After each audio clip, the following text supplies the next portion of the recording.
الله حق تقاته ولا تموتن إلا وأنتم مسلمون اللهم أنت ربي لا إله إلا أنت خلقتني وأنا عبدك وأنا على عهدك ووعدك ما استطعت أعوذ بك من شر ما صنعت أبوء لك بنعمتك علي وأبوء بذنبي فاغفر لي فإنه لا يغفر الذنوب إلا أنت اللهم إنا نسألك علما نافعا ورزقا طيبا وعملا متقبلا آمين يا رب العالمين أما بعد. Alhamdulillah, kita bersyukur kepada Allah atas nikmat yang Allah karuniakan, di mana nikmat itu Allah berikan kepada kita tidak pernah terputus.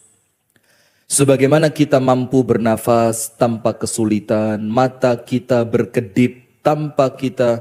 Saya ngomong mata berkedip pas panjenengan meripatnya diginiin tadi. Bu? Bukan, kelilipan. Alhamdulillah mata kita bisa berkedip tanpa kendala apapun. Kita tidur, jantung tetap berdetak. Kemudian seluruh anggota tubuh kita berjalan dengan penjagaan dari Allah Subhanahu wa ta'ala. Maka sampai dikatakan oleh para ulama, bahkan syukur ini akan menjadikan seseorang wafat dalam keadaan husnul khotimah. Jadi kalau dia pandai bersyukur, jauh dari sombong. Orang kalau syukur dia ngerti, nikmat ini bukan karena saya, tapi murni karena Allah. Dan ketika dia bersyukur, nikmat yang ia syukuri oleh Allah akan ditambahkan. Dan tambahan itu dikatakan oleh Imam Ibnu Katsir berupa kemampuan ibadah. Sehingga semakin dia pandai bersyukur, semakin dia mampu dan kuat beribadah. Semakin disyukuri, semakin hebat ibadahnya. Maka ketika dia kelak meninggal dunia, dan dia adalah orang yang pandai bersyukur, maka dia wafat di puncaknya iman, di puncaknya Islam, dan di puncaknya ibadah. Amin ya rabbal alamin.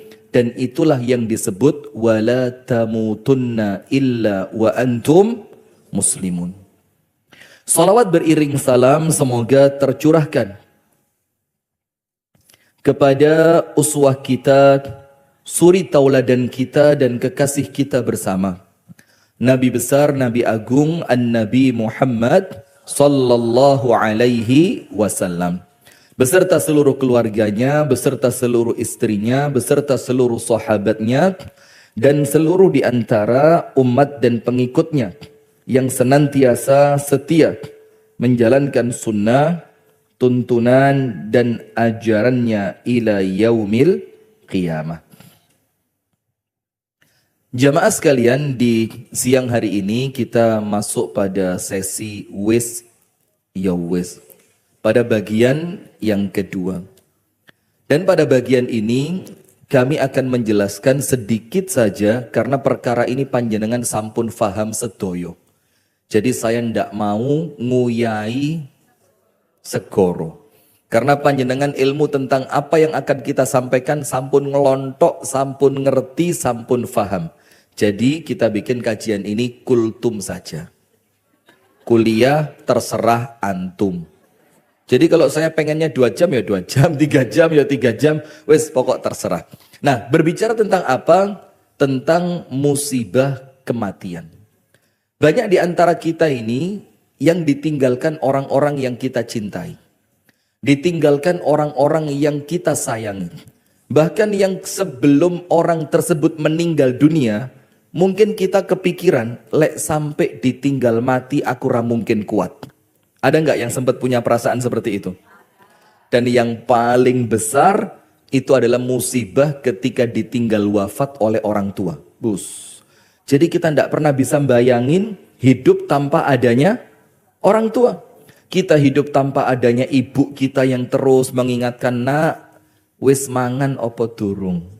Ditanya sama ibu kita, nak, sudah sholat atau Belum. Kita tidak pernah bisa bayangin kehilangan sosok seorang ayah yang senantiasa setiap kita cerita, itu ayah kita itu menjadi sosok benteng kokoh yang menjadikan kita tetap kuat. Tapi subhanallah, seiring berjalannya waktu, kesedihan-kesedihan yang muncul dari hari ke hari, dari waktu ke waktu, setelah kita kehilangan orang tua, nampaknya hidup juga kembali berjalan. Iya apa enggak? Yang dulunya kita mikir, ya Allah, masuk kamarnya keinget, datang ke rumahnya inget lagi, sampai subhanallah, sampai seorang anak itu terkadang tidak berani lagi datang ke rumah orang tuanya setelah orang tuanya wafat. Nah itu betul. Udah takut ya? Takut datang gitu, nah mau kemana gitu.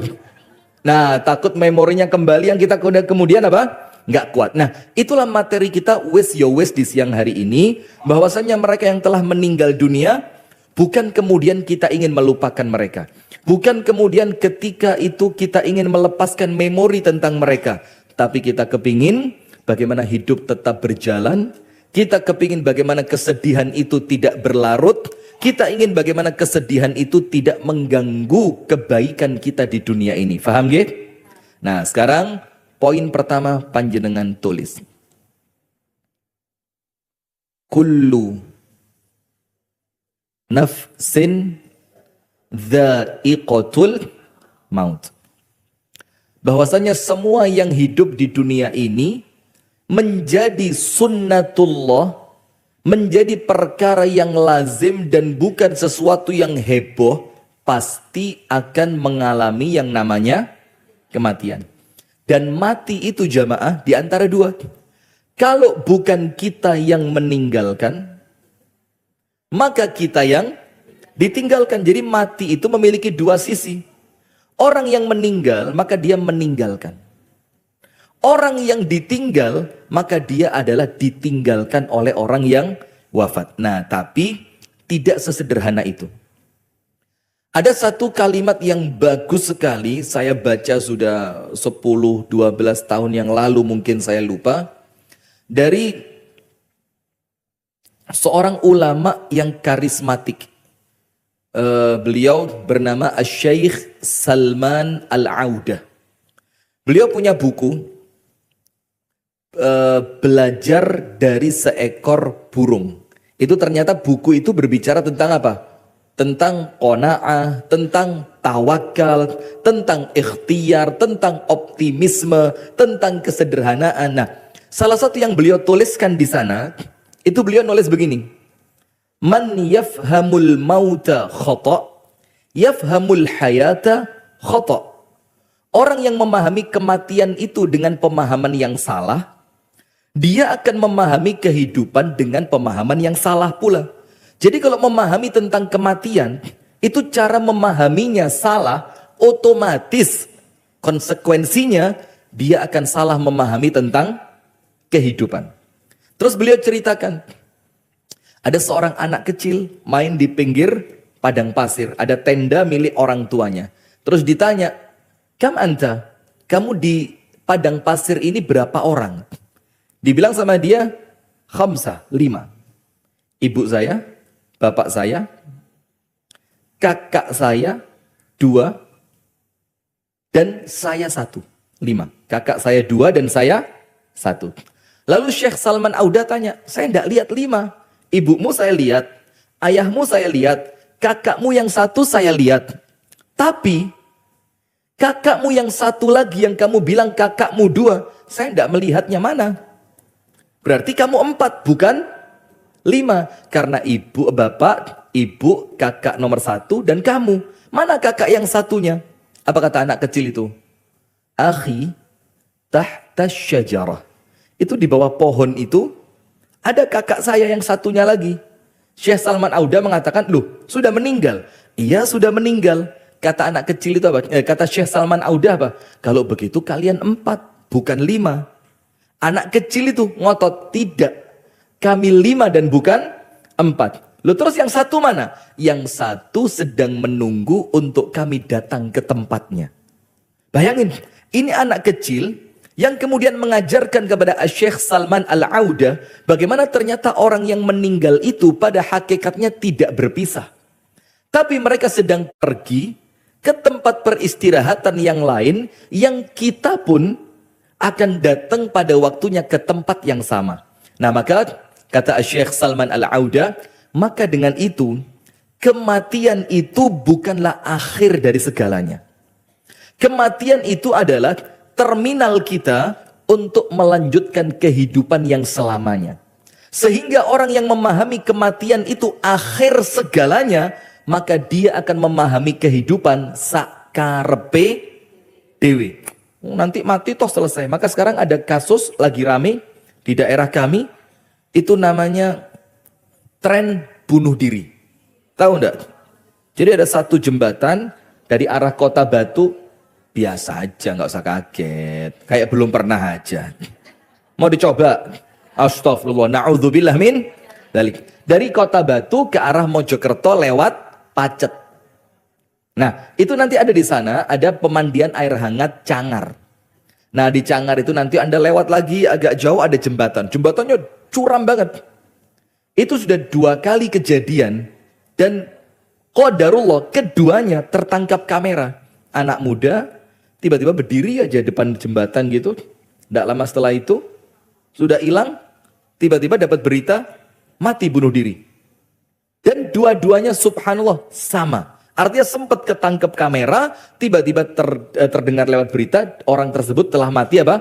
Bunuh diri. Itu orang yang salah memahami kematian. Dia menganggap kematian itu akhir dari segalanya. Sehingga kalau dia sudah mati, ya selesai, sakitnya selesai, utangnya selesai, beban hidupnya juga selesai. Padahal kematian itu adalah awal dari pertanggungjawaban. Maka hati-hati. Kullu nafsin dha'iqatul maut. Berarti apa, Bu? Kematian itu bukan sesuatu yang besar, tapi sunnatullah. Karena setiap orang yang mati, setiap orang yang hidup pasti merasakan mati. Sip, itu poin pertama. Faham ya? Jadi kematian itu perkara yang biasa saja. Karena kalau panjenengan hidup, akan datang suatu masa, saya dan panjenengan semua bakal mati. Tapi ingat, mati bukanlah akhir dari segalanya, tapi kematian itu adalah terminal untuk menuju kehidupan yang selamanya. Siap. Poin kedua. Ada satu kalimat keren sekali. Untuk orang-orang yang takut mati, angkat tangan. Angkat tangan yang takut mati. Saya duluan yang angkat tangan. Ketika saya angkat tangan, baru yang lainnya berani. Ini khawatir dijebak sama Ustadz ya. Tenang aja, saya ini bukan seperti Ustadz yang lain. Saya baik hati. Nah sudah. Semua di antara kita pasti takut mati. Tak cerita nih. Saya pernah sekali kena kendala di jantung. Yo kroso koyok nyeri. Kan yo namanya orang kan khawatir. Apa yang terjadi? Maka saya datang ke temen yang kebetulan spesialis jantung. Saya datang, dicek sama dia. Ustadz ini kalau cek EKG ya namanya ya. Cek EKG Ustadz ada serangan. Tapi serangan ini sudah beberapa waktu yang panjang. Bukan dalam waktu dekat. Tapi dicek lagi Ustadz. Dicek lagi sama dia. Karena saya tidak ngerasa apa-apa. Sudah sampai dia tidak terima. Kudu ketemu penyakitnya Ustadz. Opo ini? Kok sampai dicek EKG ada serangan. Tapi kemudian jantungnya baik-baik saja. Dikirim ke dosennya beliau di Malang. Di rumah sakit Persada namanya Profesor Saifur Rahman. Ketemu Profesor Saifur Rahman, istri beliau murid saya di Malang ngaji. Sudah dicek, Ustadz, tidak ada jadwal operasi. Tapi kalau Ustadz mau, saya operasi pas tanggal merah. Saya bilang mau, tidak apa-apa.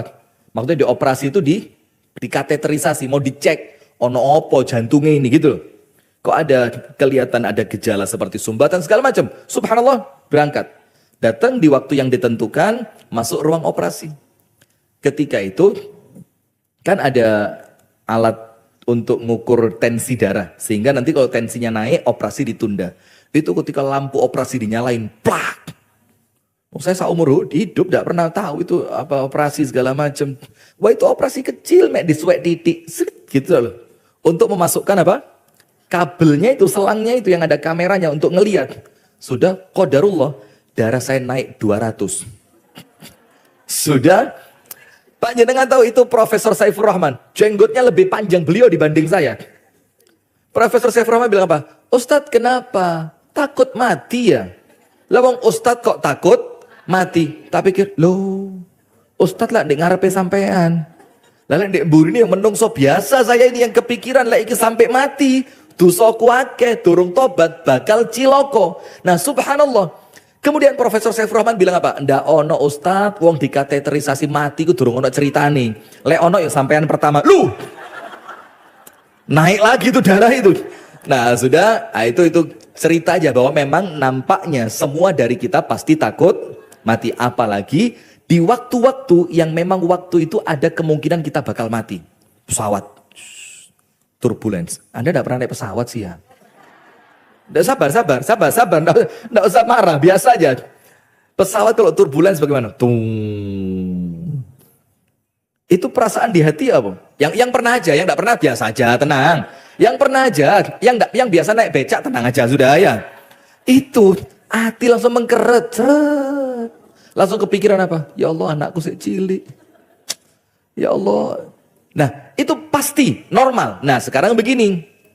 Apa perkara yang menjadikan kita tidak terlalu takut? Ya tidak terlalu. Tapi namanya takut mati itu wajar. Tidak terlalu takut dengan yang namanya kematian. Sampai panjenengan cek di dalam hadis yang sahih, Ibunda Aisyah itu takut mati.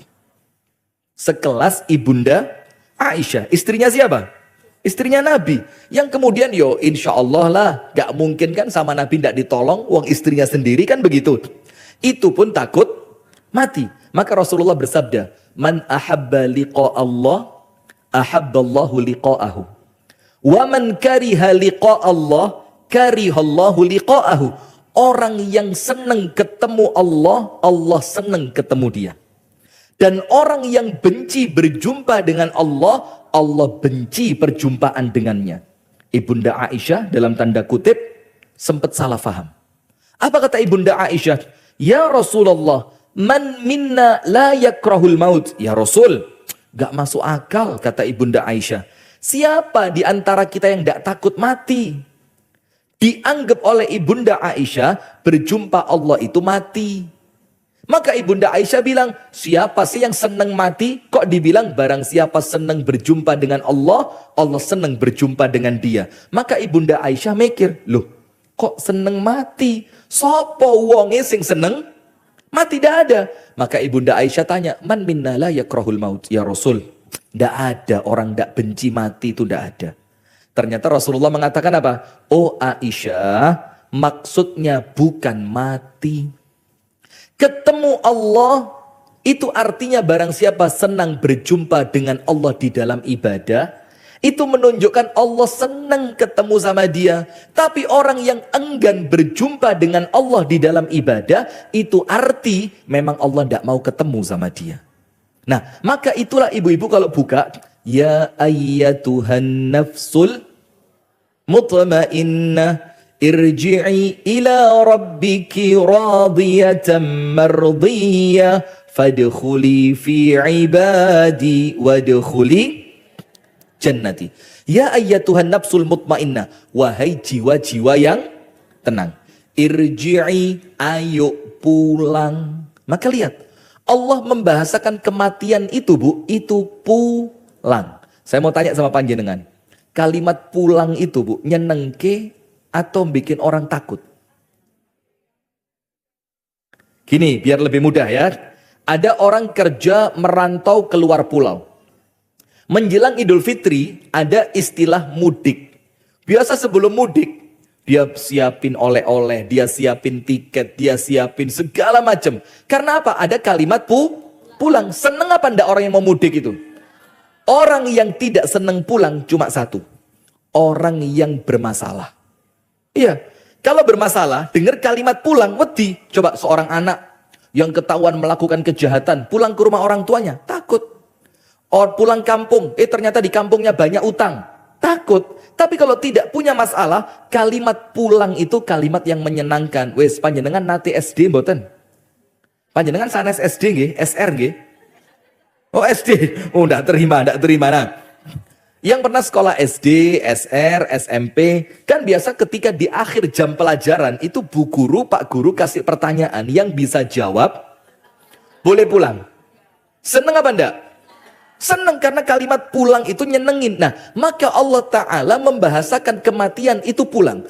Irji'i, pulanglah engkau. Ila rabbiki, kepada Tuhanmu. Radiyatan, dalam keadaan diridhoi. Mardiyah, dan kamu pun ridho. Fadkhuli fi ibadi, masuklah ke dalam kelompok hambaku. Wadkhuli jannati, dan masuklah ke dalam syurgaku. Saya mau tanya.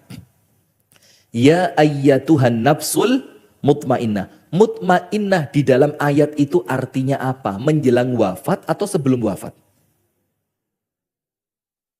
Menjelang wafat? Rata-rata orang kalau ditanya, itu ketika orang sakaratul maut, meninggalnya tenang, maka sama Allah dipanggil, ya ayyatuhan nafsul, padahal yang lebih tepat, ketenangan di saat sakaratul maut itu dibangun semenjak awal. Anda buka kitab Tazkiyatun Nafs milik Al-Imam Al-Ghazali, milik Al-Imam Ibnul Qayyim, milik Al-Imam Ibnu Rajab Al-Hambali. Ya ayyatuhan nafsul mutmainnah, panggilan wahai jiwa yang tenang sebelum seorang manusia meninggal, itu dibangun semenjak kapan?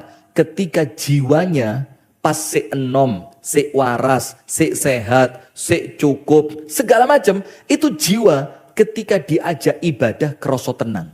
Nah, itulah nanti yang ketika mereka wafat akan dipanggil dengan panggilan ya ayyatuhan nafsul mutmainnah. Bukan ujuk-ujuk ketika mau mati, tapi dicek, saya sekarang ibadah kerasa tenang gak? Sholat pengen lama atau buru-buru? Pret. Terawih. Ada masjid yang terawihnya itu kul huwaile. Dan terawih yang semalam 1 juz. Panjenengan pilih masjid yang mana? Bagus. Ya ini jelek tapi ngaku karuan. Daripada bagus tapi bohong ya. Sudah. Ngaji Quran. Diajak ngaji sekali duduk 1 juz.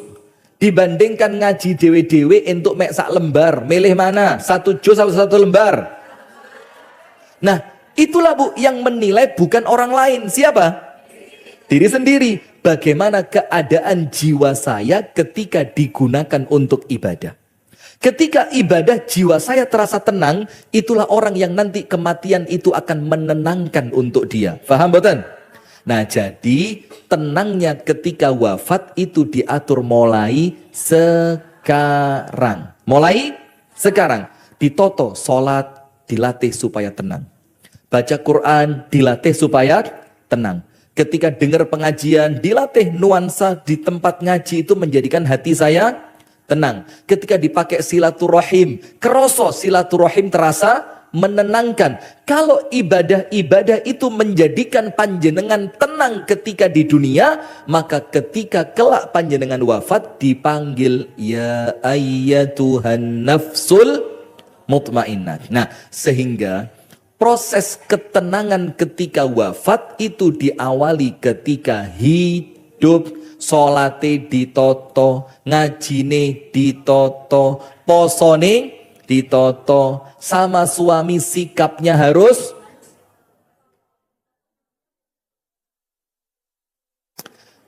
kalau kira-kira suami pulangnya telat Bu, itu Anda sambut dengan wajah penuh senyuman atau wajah penuh encepan? Pret. Kenapa? Loh, enggak, dia enggak ngabari. Di telepon enggak diangkat. Di WA enggak dibuka.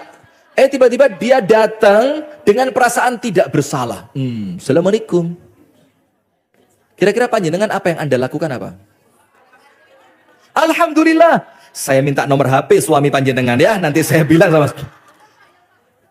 Oh ya? Sebagian orang sampai ngomong begini. Bojoku teko. Kudu tak parut lambene.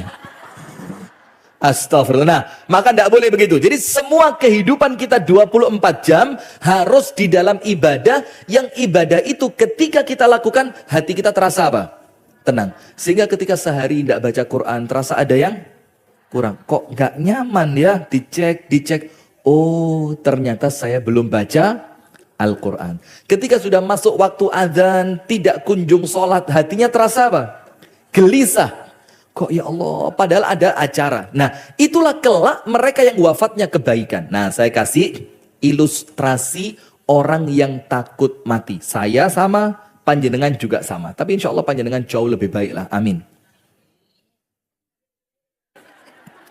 Nggak tahu diri Anda. Astagfirullah. Amin, amin, amin. Ya Rabbal Alamin. Begini. Kenapa kita takut mati? Salah satu faktornya, saya pernah menyampaikan dalam banyak tausiah. Salah satu faktornya, Bu, karena kita belum tahu hakikat alam kubur. Kita itu tidak tahu kuburan itu seperti apa. Alam barzakh itu bagaimana. Kapan kita akan bahagia. Jadi kita tidak ngerti kuburan itu apa. Yang kita tahu, kuburan itu lubang ukuran 2x1.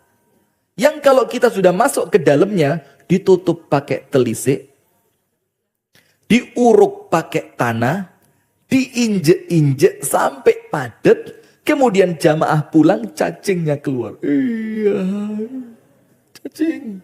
Gak lama setelah cacing keluar, kalajengking keluar. Ular masuk lewat arah kaki. Gak bisa napas. Didorong gak kuat. Nah coba, itulah yang kita lihat dengan kasat mata. Saya kasih ilustrasi, ternyata alam barzah itu bukan itu.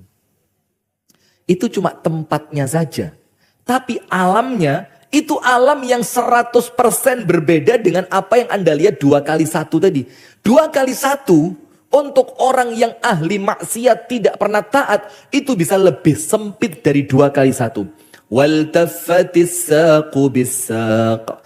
Ila rabbika yawma idhinil masaq. Sampai kaki kanan dan kaki kiri dihimpit di alam kubur. Tulang rusuk kanan dan tulang rusuk kiri bisa bertemu di tengah. Itu awal yang kita lihat 2x1. Hakikatnya bisa lebih sempit dibanding 2x1. Dan untuk orang yang seperti ibu-ibu ini, yang ahli tahajud, ahli puasa, ahli sodako, yang sabarnya luar biasa, senantiasa murah senyum, yang kepada suami senantiasa memaafkan, betul ya?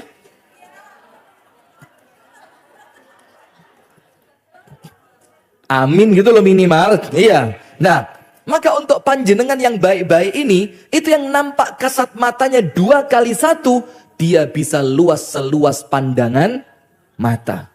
Dia bisa menjadi taman di antara taman surga. Dia bisa menjadi tempat yang di tempat itu Anda merindukan kiamat karena tempat ini saja sudah begitu nikmat. Bagaimana nanti surga yang akan saya tempati. Nah ilustrasinya begini Bu. Ibu-ibu kan yang perempuan itu naluri kan memang tabiatnya hamil ya.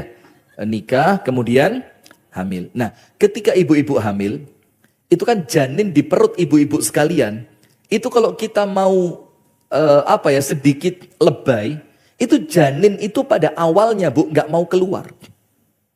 Dia sudah merasa nyaman di perut ibunya, makanan dapat, suasana nyaman. Kemana ibu saya pergi, saya diajak. Ketika makanan enak yang dimakan oleh ibu saya ikut merasakannya. Sehingga dia pada hakikatnya dia sudah merasa cukup dengan alam rahim itu. Dia pikir, ngapain saya keluar? Wong di sini sudah enak, nyaman, tenang, bahagia. Apa yang saya dapatkan juga itu makanan-makanan yang pokok tidak mau keluar dia. Tapi oleh Allah dia dipaksa keluar. Dipaksa keluar setelah berapa? 9 tahun 10 bulan ya. Ya saya tahu, gak usah ngotot, saya bercanda aja. Ini loh ibu-ibu baru bercandain dikit loh. Lah ini ustadz padahal gimana suami di rumah ya Allah.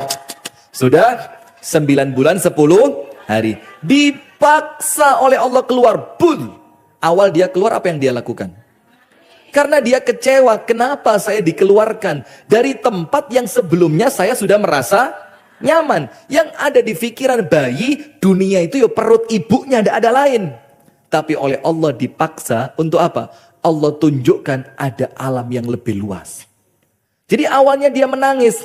Oh setelah dia keluar, dia tenang. Loh kok lebih luas dibanding perut ibu saya. Yang awalnya makanan cuma satu dari plasenta ibunya, sekarang Allah kasih 2 jalur. Maaf ya, lewat payudara ibunya sebelah kanan dan kiri. Yang awalnya dia hanya dipeluk di dalam perut ibunya, sekarang yang meluk dia ada ibunya, ada bapaknya, ada kakaknya, ada kakeknya, ada neneknya. Yang awalnya makanan cuma itu-itu saja, kemudian dia merasakan ada bubur ayam, Anda bubur ayam, bayi bubur ayam, bubur Milna, bubur ini, bubur itu. Yang ternyata bayi itu oleh Allah dipaksa pindah alam, bukan untuk menjadikannya merasa susah, tapi untuk menunjukkan ada alam yang lebih luas. Sama seperti itu ketika kita di dunia. Kita di dunia, Bu, kita merasa dunia itu sudah segalanya. Nyaman, tenang, pengen apa dapat, panas bisa masang AC, dingin bisa pakai selimut, lapar bisa beli tengkleng hoha. Kemudian Mas Sabtu Ari tolong, ini ada nilainya nih, nggak sembarangan, 10% dari penjualan hari ini. Wah, ini live. TikTok berapa ribu orang yang lihat ini? Tuh, 3.000 orang, ini YouTube. YouTube. Anda dikasih tahu yang benar malah ngetawain Anda. Viral apa viral? Nah, tapi saya bilang viral, diketawain sama ibu-ibu udik ini. Viral, gaya tok. Nah, sudah. Nah, maka setelah kita tahu dunia ini, Bu, kita anggap dunia ini segalanya. Ternyata oleh Allah dipaksa dalam tanda kutip dengan yang namanya kematian. Yang kita kira saat itu, kematian itu yang masuk dalam ruangan ukuran 2x1. Yang kemudian ditutup lagi pakai telisik kayu, ditimbun lagi pakai tanah, ditinggal pergi oleh mereka. Ternyata setelah kita masuk ke alam kubur, kita dapati alam kubur itu adalah muqaddimahnya surga. Allah datangkan malaikat-malaikat yang rupawan. Allah tampakkan surga yang akan kita tempati kelak pada hari kiamat. Allah jadikan kita ditemani oleh amal soleh kita. Allah jadikan kuburan kita itu seluas mata memandang. Kemudian sampai dalam hadis riwayat Imam Muslim, kita mengucapkan apa? Rabbi aqimis sa'ah. Ya Allah, mudah-mudahan kiamatnya cepat ya Allah. Kenapa dia kepingin kiamatnya cepat? Likai arji'a ila ahli wa mali. Supaya saya bisa kembali kumpul dengan keluarga saya. Nah, itu menunjukkan, Bu, kematian bukan akhir dari segalanya. Itu poin kedua, agar kita tidak terlalu takut dengan yang namanya kematian. Nomor 1, kullu nafsin dha'iqatul maut. Maka kematian itu sunnatul hayat.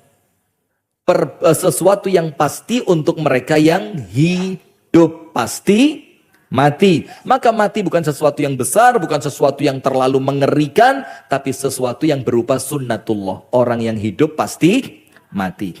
Yang kedua, ingat, kematian itu bukanlah akhir dari segalanya, tapi berpindah dari nikmat dunia, pindah menuju nikmat alam kubur. Biar mendapatkan yang namanya ya ayyatuhan nafsul mutmainnah, maka dicek jiwanya masing-masing ketika ibadah tenang atau tidak.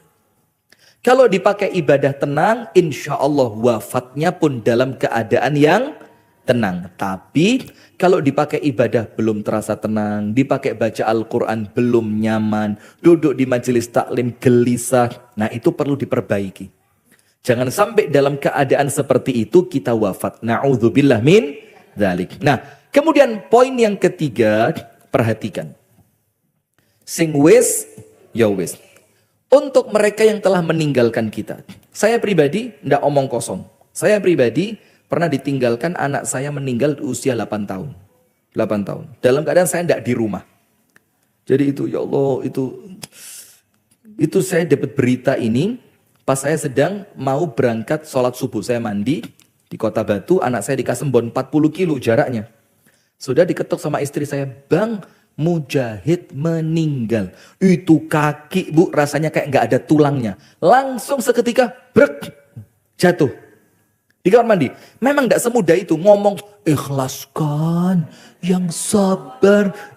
Mentolong merekes lambene, Masya Allah. Tidak semudah itu. Coba yang pernah ngerasain ditinggal wafat orang tua, ditinggal wafat orang keluarga dekat, ditinggal wafat anak, suami, istri, orang. Berat apa ringan? Top. Maka dari situ saya tidak pernah lagi ketika ada orang ditinggal wafat oleh orang tuanya, oleh anaknya, oleh istrinya, oleh suaminya. Saya nggak pernah dengan ringan mengatakan, yang sabar ya. Nggak. Saya biarkan dia menikmati kesedihannya dulu. Karena apa? Ada momen di mana memang momen itu, kalau dia bilang nggak apa-apa, bohong dia. Kalau dia bilang, saya sabar kok, biasa saja kok, itu bohong dia. Dia sedang membohongi siapa? Dirinya sendiri. Maka biarkan dia menikmati kesedihannya sesaat. Sama seperti ketika saya ditanya orang, Ustadz, bagaimana menyelesaikan masa futur? Ibu-ibu tahu futur? Futur itu keadaan males untuk ibadah setelah sebelumnya semangatnya luar biasa. Dan biasa futur ini keadaan menurun setelah sebelumnya mencapai puncak. Menuju puncak. Apa? Kayak lagu apa gitu ya? Afi, seumuran sama saya kayaknya. Akademi Fantasi Indosiar. Siapa calon Anda waktu itu? Astagfirullah. Saya pernah umroh bareng dia itu. Dia dan istrinya. Dia dan suaminya. Kan sekarang dia punya travel umroh si suaminya itu. Ya itu tadi. Bukan Tia. Bukan Tia. Sudah iklan lagi nanti. Astagfirullah. Sudah. Wes serius ya. Begini Bu. Ketika saya ditanya, Ustadz bagaimana menyelesaikan dan menghadapi masa futur? Ibu-ibu tahu jawaban saya apa? Saya mungkin berbeda dengan ustadz yang lainnya. Kalau ustadz yang lainnya mungkin, futur itu harus dilawan. Jangan dibiarkan, nanti iman akan terus menurun, anjlok, rusak, hancur. Lebay banget ustadz. Biasa aja. Kalau saya mengatakan, nikmati masa futurmu. Karena futur itu sirkulasi yang memang normal, alami. Tapi ketika masa futur kamu pegang dua saja. Yang wajib jangan sampai ditinggal, dosa jangan sampai dikerjakan. Itu tok. Selain itu nikmati dulu. Karena apa? Memang itu perkara yang wajar. Nah, sama seperti orang yang ditinggal wafat. Maka setelah saya tahu bagaimana rasa beratnya ditinggal orang wafat itu, Bu, saya dari situ berhenti sudah. Enggak pakai ngomong, yang sabar ya. Enggak, saya mesti mengatakan, mudah-mudahan Allah ganti beratnya ujian ini dengan pahala besar. Saya ganti kalimat saya dengan kalimat yang sabar ya. Walaupun ngomong kata yang sabar ya, itu enggak salah. Itu enggak salah. Benar, karena apa? Watawasau bilhaq, watawasau bisabar, itu enggak salah. Cuma mengentengkan masalah yang dia hadapi dengan sekedar mengatakan yang sabar ya. Itu kayaknya enggak berempati. Maka saya ganti, semoga Allah berikan pahala besar dari musibah berat yang menimpa kamu. Itu kesannya lebih empati kepada orang yang sedang terkena musibah. Nah, maka begini Bu, ada beberapa perkara yang bisa menjadikan kita itu move on. Apa? Move on. Yang pertama, nomor satu, ketika yang wafat itu orang tua, maka kita punya 4 cara untuk menjadikan kesedihan itu hilang berganti dengan pahala. Kalau yang meninggal siapa? Orang tua. Dan maaf loh ya, walaupun panjenengan merasa saya sudah sepuh, tapi kan tetap sesepuh-sepuhnya panjenengan pernah punya orang tua kan? Yang itu sampai detik ini orang tua Anda itu di alam kuburnya menanti kiriman pahala kebaikan dari Anda. Maka ada 4. Nomor 1, mendoakan. Anda nangis tidak nambah apapun untuk orang tua di alam kubur. Bahkan ketika Anda menangis dan tangisan itu dianggap niyahah. Niyahah itu meratapi mayit. Kalau orang Arab jahiliyah zaman dulu dengan menampar-nampar pipinya. Dengan merobek kantongnya. Dan menggunduli rambutnya. Dan itu ada artinya Bu. Menampar-nampar pipi ketika ditinggal mati oleh orang terdekat, itu maksudnya orang Arab jahiliyah, sesakit ini ditinggal mati oleh kamu. Jadi dia ingin menampakkan rasa sakitnya itu. Kemudian ketika dia merobek kantongnya, dia menganggap apa? Pintu rezekiku sudah tertutup dengan matinya kamu. Ini kalau istri ditinggal wafat oleh suami. Maka itu perkara jahiliyah. Kemudian dia potong rambutnya, diguntingin rambutnya. Itu gayanya orang jahiliyah ketika ditinggal wafat. Itu artinya apa? Artinya Bu, tidak bermanfaat lagi kecantikanku setelah kamu wafat. Dan setelah Islam datang, itu dihapuskan, tidak boleh. Karena apa? Orang wafat diratapi oleh orang yang ditinggal mati, itu orang yang wafat diazab di alam kuburnya. Jadi tidak boleh. Maka menangis tidak menambah apapun. Maka Islam menganjurkan 4. Nomor 1, didoakan. Doa yang umum. Rahmati ya Allah. Lapangkan kuburnya ya Allah. Selamatkan dari azab kubur. Pokok doa-doa yang umum. Doa-doa yang baik. Terimalah amal kebaikannya ya Allah. Jadikan kebaikannya engkau terima ya Allah. Terus semacam itu. Ketika Anda mendoakan seperti itu, dan yang Anda doakan adalah orang tua, kakek nenek, buyut, dan seterusnya ke atas, itu maka yang wafat dapatnya 2. Kalau yang mendoakan siapa? Anak turunnya. Anak, cucu, cicit, cecet, cocot, cucut. Terus apa? Salah tuh. Apa? Anak, cucu, cicit, cangga, udek siwur, wareng, gareng, apalah, sudah ada penting lah ya. Pokoknya kalau keturunannya ke bawah, itu orang yang wafat dapatnya 2. Nomor 1, doanya ketika oleh Allah diterima, maka dia mendapatkan doa itu. Misalkan, ya Allah, lapangkan kuburan orang tuaku ya Allah. Ketika doanya oleh Allah diterima, itu kuburan orang tua seketika apa? Lapang. Dan yang kedua yang didapatkan oleh orang yang wafat dari doa anaknya yang masih hidup, itu apa? Pahala. Jadi orang tua itu di alam kuburnya dapat apanya? Pahalanya. Entah doanya diterima ataupun tidak, pahala pasti dapat. Coba Anda tidak kepingin ngirim pahala buat orang tua yang pasti orang tua dapatkan. Cukup Anda ucapkan, Rabbighfirli wali walidayya warhamhuma kama rabbayani shaghira. Mungkin ibu-ibu pernah dengar ceramah saya dulu. Waktu saya di Jakarta dulu, ada tukang rujak bebek. Anda tahu rujak bebek ya? Yang rujak buah dipotongin, dicampur sama sambelnya, kacangnya dibebek namanya orang Jakarta, dideplok. Nanti makannya dicampur jadi satu, tahu kan? Maling ngiler kabeh. Itu kalau pedes Bu, enaknya top. Ada kecut-kecutnya buah, ada asin-asinnya garam, ada pedes. Belum dibuka minumannya. Sudah. Itu tukang rujak bebek itu biasa saya beli dari dia di daerah Rawamangun. Sudah, suatu hari saya penasaran kenapa kok mulutnya dia sering komat kamit. Nah, saya tanya, Pak, kok setelah teriak rujak bebek, itu kok mulut Anda itu komat kamit gak berhenti, Anda baca apa? Dibilang apa? Mas, setiap saya baca satu teriakan rujak bebek, saya baca Rabbighfirli wali walidayya warhamhuma kama rabbayani shaghira. Saya teriak lagi rujak bebek. Saya doain lagi orang tua saya. Maka sepanjang saya jualan, saya doakan orang tua saya ratusan, bahkan bisa jadi sampai ribuan kali. Subhanallah. Itu mungkin dia bersedekah atas nama orang tua, mungkin dia nggak bisa. Tapi dia bisa mengirimkan pahala untuk orang tuanya dengan apa? Doa yang dia panjatkan kepada Allah.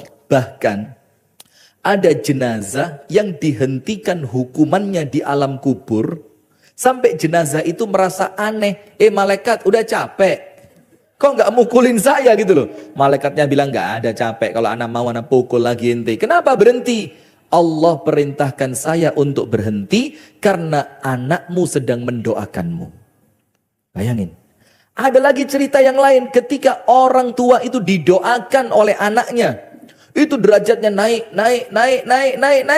di alam kuburnya. Sampai orang tua merasa aneh. Poso yo jarang seperti orang-orang Jogja. Maaf, ini bercanda aja, nanti dipotong lagi. Saya pernah ceramah seperti ini di Tuban. Itu ceramah baru selesai, saya mau pulang, udah viral videonya. Di salah satu akun di Tuban sana. Ustadz Rifki menghina warga Tuban. Saya pikir menghina dari mana? Wong jamaahnya banyak, nggak ada yang protes, nggak ada apa. Ini orang sekedar cari aja, cari viral aja. Na'udzubillah. Mudah-mudahan sama Allah sama-sama diampuni ya. Apa?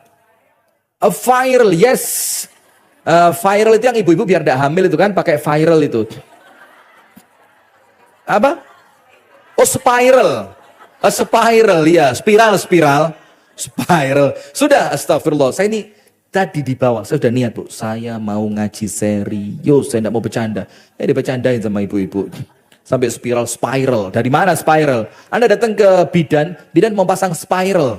Kata bidannya apa? Spiral ini. Spiral, sudah. Sampai lupa saya. Dinaikkan derajatnya oleh Allah. Dalam keadaan orang tua itu biasa banget. Sholatnya biasa, puasanya biasa, baca Qur'annya biasa. Tapi derajatnya bisa tinggi. Sampai orang tua itu tanya, dari mana saya dapat derajat yang begitu tinggi semacam ini? Dibilang sama malaikatnya apa? Bistighfari waladikala. Karena anakmu mendoakanmu.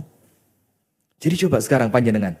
Yang merasa orang tuanya dulu belum sempat dibahagiakan tapi sudah wafat. Ya Allah, saya belum sempat jadi dokter, orang tua saya sudah wafat. Sekarang setelah saya jadi dokter, sudah bisa beli ini, bisa beli itu. Orang tua saya tidak bisa menikmati. Ada caranya. Doakan. Nomor 2. Mohonkan ampunan. Dimohonkan apa? Ampunan, istighfar. Ya Allah, ampuni ibuku dulu ya Allah. Zaman dulu ya Allah, belum banyak pengajian seperti sekarang ya Allah. Ibu saya dulu ya Allah mungkin tidak pakai jilbab.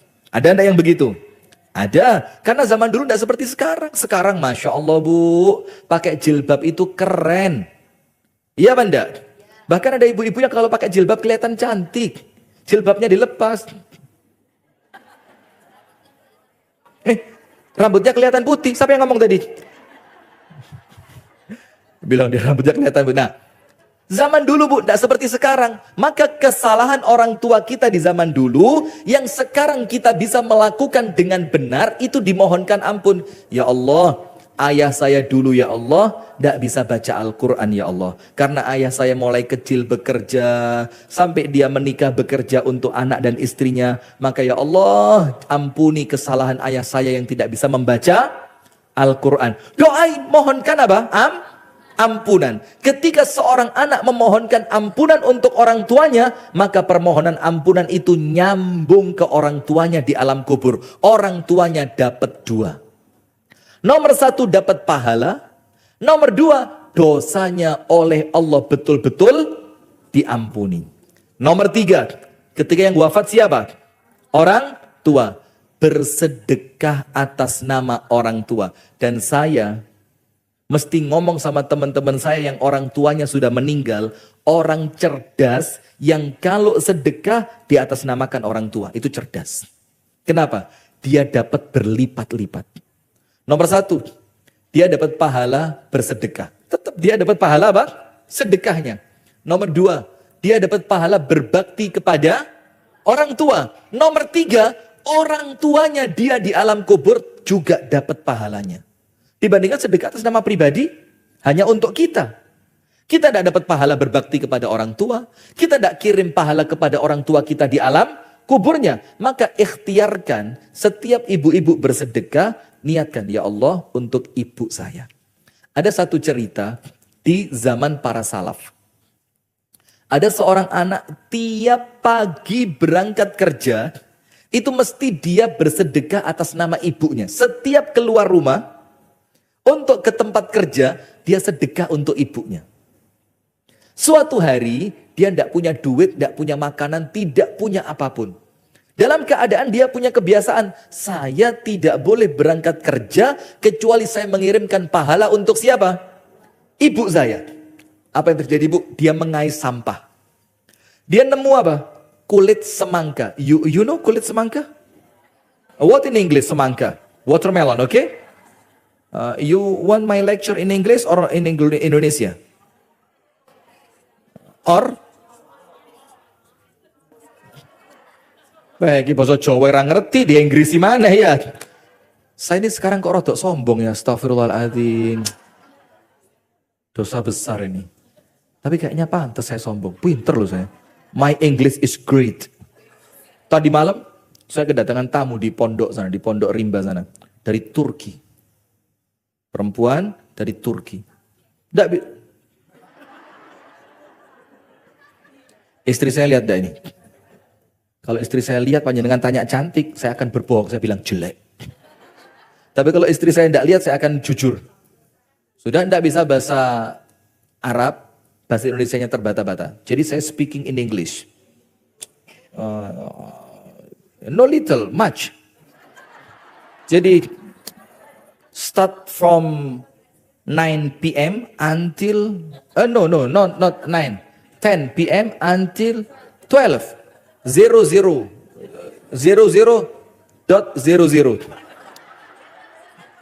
Ya itu pokoknya itulah wis. Gak usah bingung, pokoknya ngerti gitu. Sudah.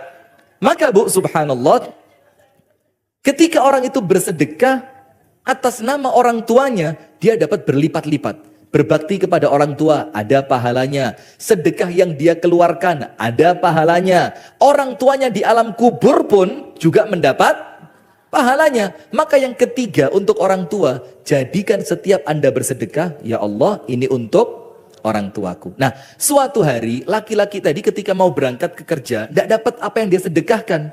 Dia cari di tempat sampah, dia nemu apa?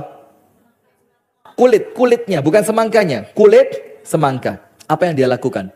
Dipotongin kulit semangka itu, dia bersihkan, dia suapkan ke mulut seekor unta. Dia berikan ke unta. Terus dia niatkan apa? Ya Allah, memberi makan unta ini ya Allah, pahalanya untuk ibu saya. Subhanallah, ibu-ibu tuh, ini saya kalau cerita ini merinding saya. Ini ada di buku, Min Akhlaqis Salaf. Ada di buku dituliskan.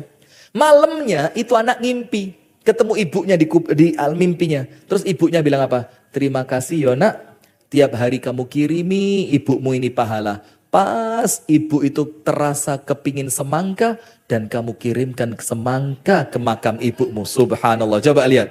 Ini bagaimana baiknya. Ada cerita yang lain lagi. Ada seorang salaf, itu setiap dia pulang sholat dari masjid ke rumahnya, dia bawa kantong. Kalau bahasa kita kresek. Ya. Terus apa? Dia ngambili sampah. Setiap sampah yang dia ambil, dia angkat ke langit, dia bilang apa? Allahumma hadza li ummi. Ya Allah, pahalanya yang ini untuk ibu saya. Masuk. Dia jalan lagi, ketemu sampah lagi, diangkat. Allahumma ja'al hadza fi mizani abi. Ya Allah, yang ini untuk bapak saya. Masuk. Dapat sampah lagi, ibu saya. Masuk. Dapat sampah lagi, bapak saya. Dan dia lakukan itu sampai dia sampai di rumahnya. Kenapa? Karena dia tahu ini bersedekah atas nama orang tua adalah salah satu amalan yang paling dinanti oleh orang tua kita di alam kubur. Nah, maka itu saya punya teman yang di belakang sana namanya Ardi. Ardi itu ayahnya wafat dalam keadaan Ardi itu sudah pegang kamera. Terus Ardi itu datang sama saya, Ustadz bagaimana caranya biar pahalanya nyambung terus ke ayah saya. Saya bilang apa? Ardi, beli kamera, beli alat yang bagus, jadikan setiap rekaman ceramah yang kamu rekam, yang kamu live, niatkan pahalanya untuk orang tuamu. Masya Allah. Dan seperti itu yang ketiga. Nomor satu apa? Mendoakan. Doa secara umum. Orang tua dapat berapa? 2. Dapat doanya dan dapat pahala. Istighfar, mohonkan ampun. Orang tua dapat berapa? 2. Dosanya oleh Allah diampuni, derajatnya oleh Allah diangkat, dan dia juga dapat pahalanya. Bukan 2, berarti berapa? 3. Yang ketiga, bersedekah atas nama orang tua. Yang keempat, apa untuk orang tua? Biar kita itu gak menang sedih tok, tapi kita ini juga tetap bisa berbagi kebaikan untuk orang tua. Apa itu? Barakallahu fik. Min abarril birri an yasila rajulu wudda abihi. Nyambung orang-orang yang dulu orang tua kita sering ke rumahnya. Misalkan ayah saya kenal deket sama satu orang. Kemudian setelah ayah saya meninggal, saya datang ke rumah orang yang dulu didatengin sama ayah saya tadi. Jazakallah khair. Alhamdulillah, alhamdulillah. Tadi kalau nggak ada minumnya mas, ini sudah mau habis karena ada minumnya, bisa 2 jam lagi, enggak apa-apa. Jazakallah khair. Sudah nikah mas? Saya doakan segera nikah, solihah, cantik jelita, kaya raya, mertuanya tuan tanah dan mau meninggal dunia. Amin. Mas. Insya Allah. Jarang-jarang saya doain baik-baik begini loh ya. Dan saya pernah sekali di Bangil. Tahu Bangil? Bangil, ada teman saya namanya Ahmad Baiti. Ahmad ini baik sekali. Panjenengan tahu Bu, mudah-mudahan menjadikan dia tidak sombong ya. Mulai awal nikah sampai sekarang anaknya 4, itu satu keluarga jam 2 malam bangun. Istiqomah sampai sekarang, subhanallah. Maka anaknya dia namanya Auf, itu kalau Ramadan ikut iktikaf bareng kami. Kelas 6 SD sudah khatam 30 juz. Hafid 30 juz. Setelah saya tahu kebiasaan dia di rumahnya, saya tidak kaget tuh, seperti ini. Jam 2 malam bangun semua.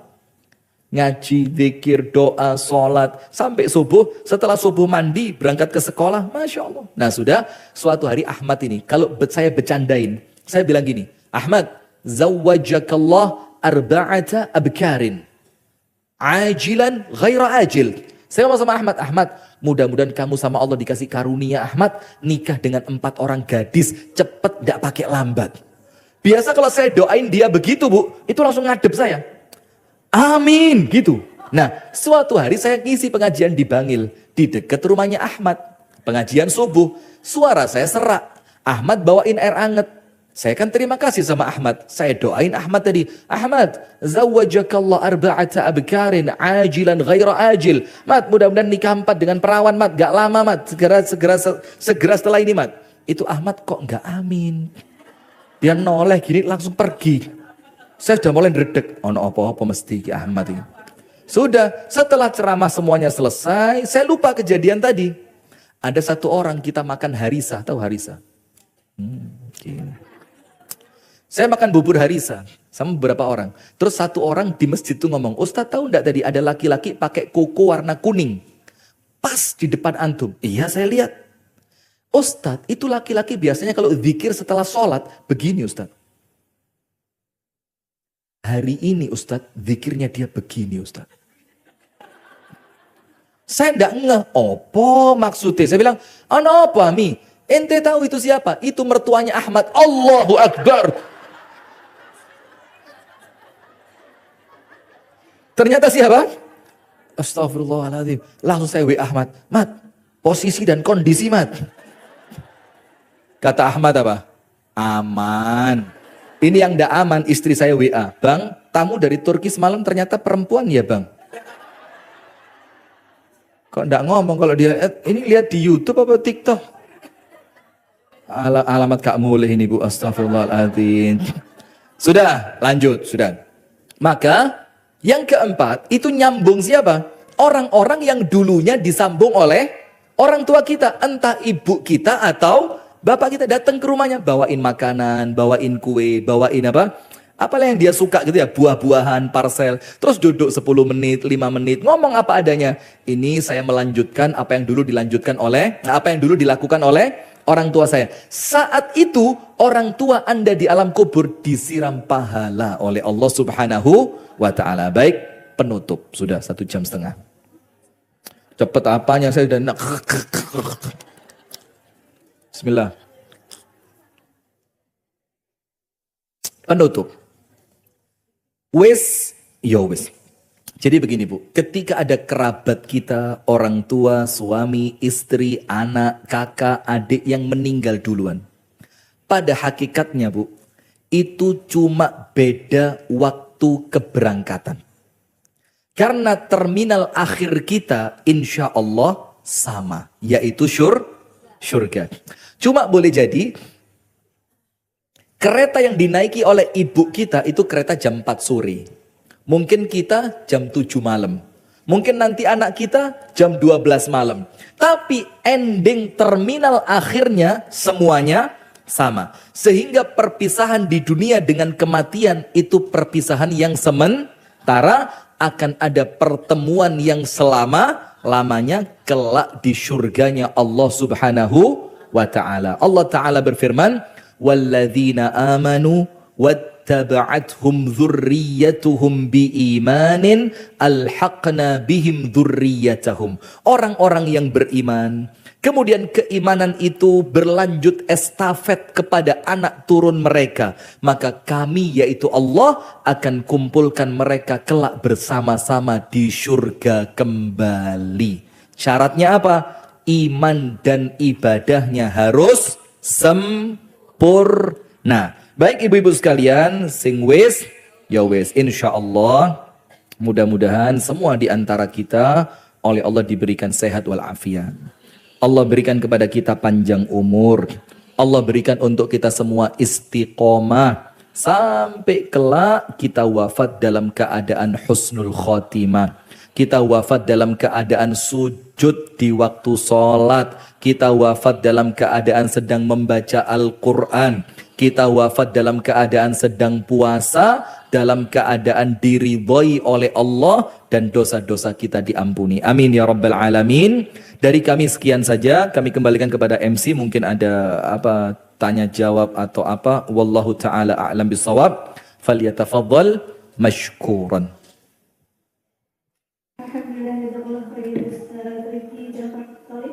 Dan untuk selanjutnya apakah berkenan Ustaz kalau misalnya ada penanya?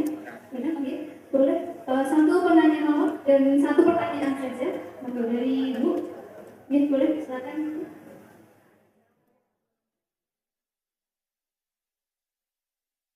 Disebutkan nama dan asal. Assalamualaikum warahmatullahi wabarakatuh. Waalaikumsalam warahmatullahi wabarakatuh. Ibu Dewi Tuti. Nomor rekening, Bu. Masya Allah. Silakan Ibu Tuti. Untuk tadi kita mendoakan orang tua, apakah ini juga berlaku ke mendoakan kepada orang tua? Naam, barakallahu fiik. Waalaikumsalam warahmatullahi wabarakatuh. Maaf, ini tadi mau saya sampaikan tapi panjenengan yang mengingatkan. Alhamdulillah, matur suwun nggih. Jazakillah khair. Bagaimana kalau doa, kebaikan, sedekah itu kita lakukan untuk mertua, untuk anak kita, untuk suami kita yang telah meninggal, untuk istri kita, atau untuk adik dan kakak kita yang mendahului kita meninggal. Bisa apa tidak? Para ulama berselisih pandang. Cuma kalau saya pribadi, lakukan saja. Niatkan untuk mereka, urusan diterima oleh Allah atau tidak, itu urusan Allah. Kalau memang sampai kepada mereka, alhamdulillah. Kalau ternyata tidak sampai kepada mereka, maka pahalanya kembali kepada siapa? Kepada kita, tidak usah repot. Saya begitu ketika ditanya. Ada perempuan, adiknya meninggal.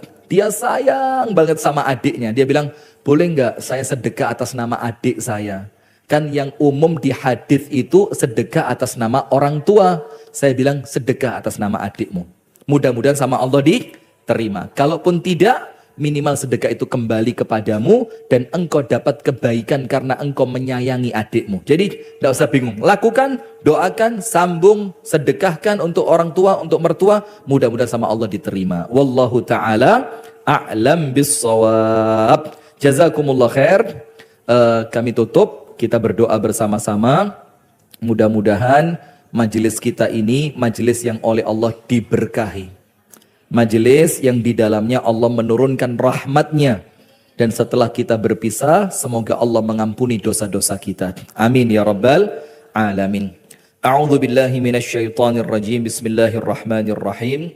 Alhamdulillahi Rabbil Alamin. Allahumma salli wa sallim ala nabiyyina Muhammadin wa ala alihi wa sahbihi ajma'in.